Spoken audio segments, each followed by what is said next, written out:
Angalia leo kuna baadhi ya watu hawatolee watu salamu, ima kwa sababu moja au nyingine, kwa sababu ya kibri, au kwa sababu mtu labda na madhambi, au kwa sababu labda mtu amepinda, au labda yeye anajiona kwamba yuko mbele kuliko wengine.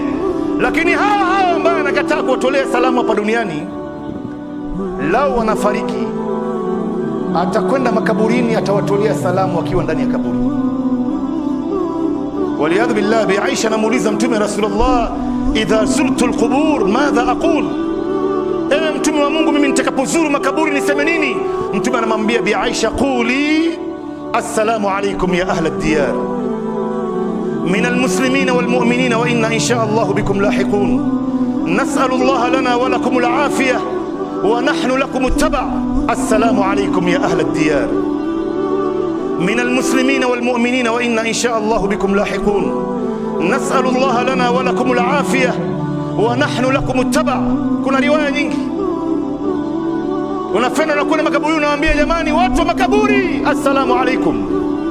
Na makaburini wamelala watu wazuri na watu wabaya, wachaji Mungu wote wako pale, wafungaji wote wako pale, wanaoswali kwa sana wako pale, na majambazi pia wako pale, wahalifu wote wako pale, unawatolea wote salamu. Sasa wewe unangojea mpaka mtu afe ameshazikwa ndio unajua umuhimu wa kumtolea salamu, wakati alipokuwa yuko hai haukuona umuhimu wote wa kuweza kumtolea salamu.